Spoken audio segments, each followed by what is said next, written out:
Bismillahirrahmanirrahim. Allahümme musarrifel kulub, sarrif kulubena ala ta'atiq.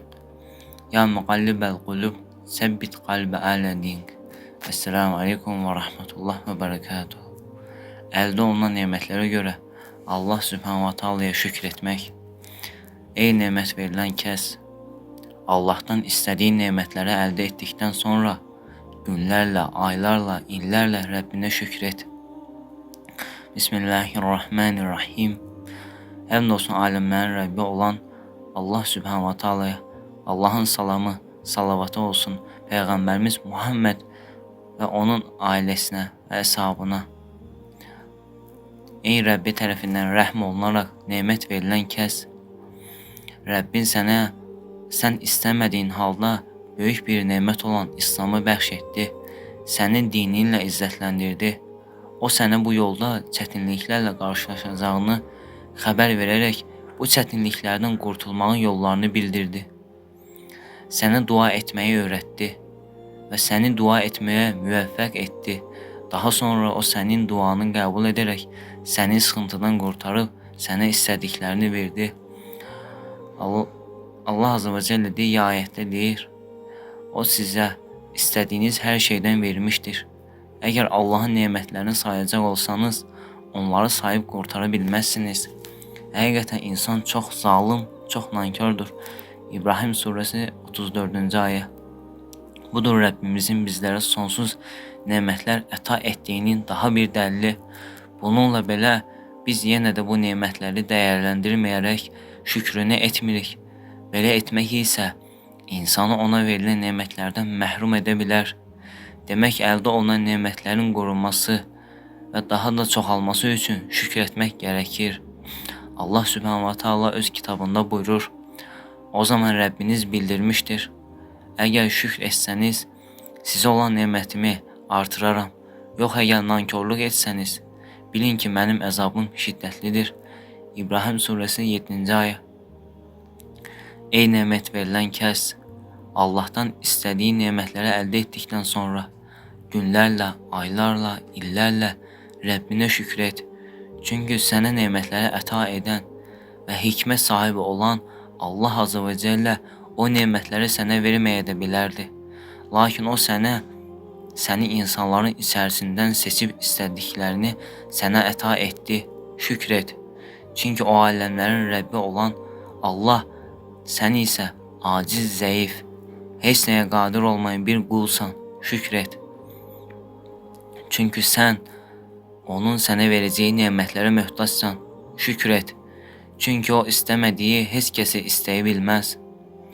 Bil ki, iblis şükür etməyin necə böyük və fəzilətli nimət olduğunu anladığı üçün şükür etməsinlər deyə bütün bəşəriyyəti azdıracağına dair söz vermiştir.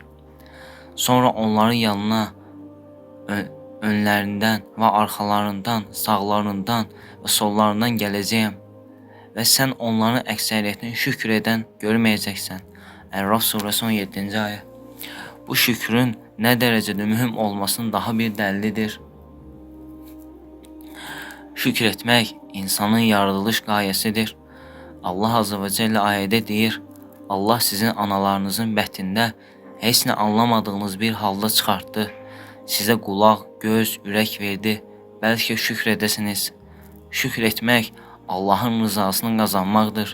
Əgər şükür etsəniz, buna görə sizdən razı qalar. Əz-Zümər suresi 7. ayet.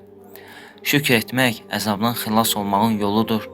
Şükür etsəniz və iman gətirsəniz, sizə əzab vermək Allah'ın nəyinə gərəkdir? Allah itaətkar qullarını təşəkkür edəndir və biləndir. Ən-Nisa suresi 147. ayet. Şükür Peygamberimizin sallallahu aleyhi ve sellemin sahabelerine ettiği bir vəsiyyət idi. Muhammed sallallahu aleyhi ve sellem buyurur, ey Muaz, mən səni sevirəm. Hər namazın ardınca Allahümme enne ale zikrikə və şükrikə və hüsnü ibadikə. Allahım, səni zikr etmək, sənə şükür etmək, sənə gözəl tərzdə ibadət etmək üçün mənə yardım et deməyi tərk etmə.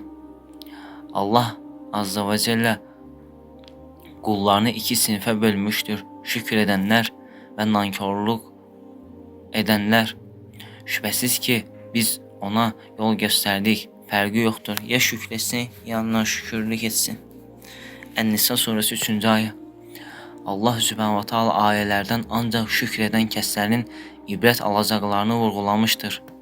Biz ayələri şükr edən bir qövmə beləcə izah edirik. Əl-Əraf surəsi 58-ci ayə. Allahu Teala nemətləri ona şükür etmək üçün vermişdir. Yadınıza salın ki, bir zaman siz az idiniz, yer üzündə zəif sayılırdınız. Kafir adamların sizi ələ keçirəcəyindən qorxurdunuz. Allah Subhanahu wa Taala sizə sığınacaq verdi. O köməyi ilə sizi qüvvətləndirdi və sizə pak ruzilərdən verdi. Bəlkə şükür edəsiniz. Ənfəl surəsi 26-cı ayə. Uca Allah Azze və Cəllə Lut Peyğəmbərin aleyhisselamın əzabından yalnız şükür etməsinə görə qurtarır. Biz onların üstünə qasırğa ilə birgə daşlar göndərdik. Yalnız Lutun ailəsi sübh çağı xilas etdik. Özümüzdən bir mərhəmət olaraq biz şükür edənləri belə mükafatlandırırıq. Əl-Qamar surəsi 34-35-ci ayə. Allah Subhanahu wa Taala dostu İbrahim aleyhisselamın nemətləri şükür etdiyi üçün belə tərif etmişdir. Həqiqətən İbrahim Allahın müti, hənif bir rəhbər idi. O müşriklərdən deyildi. O Allahın nemətlərinə şükür edən idi. Allah onu seçmiş və doğru yola yönəltmişdir. Ən-Nəhl surəsi 120-121-ci ayə. Şükür edən kəslər uca Allahın qulları arasında olan nemətinə nail olanlardır ki, onlar fitnə anında belə sarsılmazlar. Muhammed ancaq bir elçidir. Ondan əvvəl də elçilər də gəlib getmişlər. Məgər o ölərsə və ya öldürülərsə, siz geri mi dönəcəksiniz? Kim geri dönərsə, Allah heç bir zərər yetirməz. Allah şükür edənləri mükafatlandırar. Ali-İmran surəsi 144-cü ayə. Həmçinin Muhammed sallallahu aleyhi və səlləm mömini halı barədə xəbər vermişdir. Mömini işi və əməlləri necə də qəribədir. Allah ona bir nemət bəxş etdikdə o şükür edər və bu onun xeyrinə olar. Allah tərəfindən sınağa məruz qaldıqda isə bütün çətinlikləri səbr edər və bu da onun xeyrinə olar. Bu hal ancaq möminlərə xasdır. Eləcə də müsibət zamanı şükür etmək barəsində Peyğəmbərimiz sallallahu aleyhi və səlləm çox möhtəşəm bir hədisi belə buyurdu. Bir qulun övladı vəfat etdikdə Allah Subhanahu wa Taala mələklərə deyir, siz qulumun övladını götürdünüzmü? Mələklər bəli deyirlər. Allah Subhanahu wa Taala deyir, onun qəlbindən barını götürdünüzmü? Mələklər bəli deyirlər. Allah Subhanahu wa Taala deyir, bəs qulum nə dedi?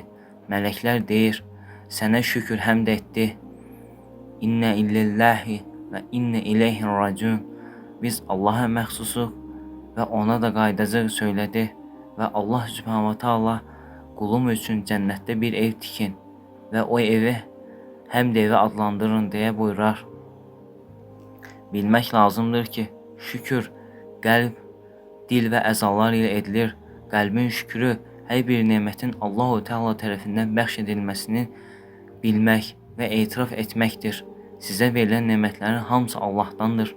Ən-Nəhl surəsi 53-cü ayə. Dilin şükrü bunu iqrar etməkdir. Həmd olsun aləmlərin Rəbbi olan Allaha. Əl-Fatihə surəsi 2-ci ayə. Həmçinin dilin şükrünə dair Allah Resulü sallallahu aleyhi və səlləm buyurur, Elhamdülillah mizan tərəzisini doldurur. Həmçinin uca Allah Azze və Cəllə buyurur və Rəbbinin nemətindən danış. Əd-Duha surəsi 11-ci ayə. Əzaların şükrünə gəldikdə isə gözün şükrü harama baxmamaq, dilin şükrü yalan danışmamaq, daima haqqı söyləmək, qulaqların şükrü haram olan şeyləri dinləməməkdir. Rəbbinin sənə nəsib etdiyi ev nemətinin şükrü isə həmin evdə Allah yolunda səy göstərmək, orada zikr məclisləri qurmaq və Allahı razı salacaq digər əməllər etməkdir. Eləcə də Rəbbinin sənə nəsib etdiyi miniyin şükrünə gəldikdə isə O miniyi Allah üçün sərf edərək kimsənin işini asanlaşdırmaq məqsədilə şəriət çərçivəsində daxilində onu gedəcəyi yerə qədər aparmaq, xəstəni ziyarət etməyə getmək və s. işlər də ondan istifadə etməkdir. Peyğəmbərimiz sallallahu aleyhi və səlləm buyurur, şükr edərək yeyən, səbr edərək oruç tutan kimidir. Əbu Hüreyrə radiyallahu anh rəvayət edir ki, Allah Resulü sallallahu aleyhi və səlləm yeməyini yeyib, əllərini yaxalayarkən belə dua etdi. Yedirən, yedirilməyən, bizə bəxş edən, bizə doğru yol göstərən, bizi doyuran və içirən, hər gözəl bəla ilə imtihan edən və məclisindən qovmayan və tərk olunmayan, bizi nemətini küfr edənlərdən etməyən və hər zaman özünə ehtiyac duyulan Allaha həmd olsun, yemək yedirən, içirən, çılpaqları geyindirən, zəlalətdən qurtarıb doğru yol gətirən, zülmətdən nura çıxaran, məxluqatların bir çoxundan bizi üstün edən Allaha həmd olsun, aləmlərin Rəbbinə həmd olsun. Əbu Bəkir radiyallahu anh rəvayət edir ki, Peyğəmbər sallallahu aleyhi və səlləm xoş xəbər eşitdikdə və ya sevindirici hallarda Allaha şükür əlaməti olaraq səcdəyə qapanardı. Bəzi insan bir müddət ona verilən nemətlərə şükr edir. Bu nemətlərin şükrünü tam olaraq ödədiyini düşünür. Lakin bilmək lazımdır ki, insan son nəfəsinə qədər dayanmadan gecə və gündüz şükr etsə belə, yenə də Rəbbinin ona verdiyi nemətlərin şükrünü tam olaraq ödəyə bilməyəcəkdir. Çünki nemətlər şükr etmək özü bir nemətdir. Məhz bu səbəbdən də Rəbbin ona verəcəyi xeyrə möhtac olan bir qul heç bir zaman şükr etməkdən yorulmamalı və usanmamalıdır. Davud aleyhissalam buyurur, ey Rəbbim, sənə necə şükür edim ki, nemət verən, onunla ruziləndirilən, sonra da o neməti üstünə nemət verərək artıran sənsən, nemət də səndən, şükür də səndən, şükrün belə sənin bir nemətindir. Necə bunlara şükür edim? Allah azza və cəllə, indi məni tanıdın və mənə şükür etdin, ey Davud, çünki şükür etməyin də mənim bir neməti olduğunu bildin. Başqa rəvayətdə, ey Rəbbim, vücudumdakı tüklərdən hər birini iki dili olsa, gecə gündüz bütün vaxtlarda səni zikr etsələr də belə, yenə də mənə verdiyin nemətin haqqını vermiş olmaram. İmam Əhmədin müstədində zikr olunur hədis. Şair bu xüsusda demişdir, mal dövlət bolu idi, millət fərəhli, fərəhlə gəlirdi hər təzə il. Bu rifahdan sonra gəldi elə gün, xalq şükr etməyi unutdu bütün, təkəbbür onları çıxartdı yoldan, çıxdı yadlarından böyük yaradan, kim nemət verən yada salmasa, şükr eləməsə, razı qalmasa, dar olar başına bu geniş cahan, onun ruzusu da çıxar qaydadan. Nizami Gəncəvi 7 gözəl əsərində bunu zikr etmişdir. Sözlərin ən gözəli Allah Subhanahu taala kəlamı olan Qurandır. Yolların ən doğrusu Muhammed sallallahu aleyhi və səlləmin yoludur. Esselamu aleyküm və rahmetullah.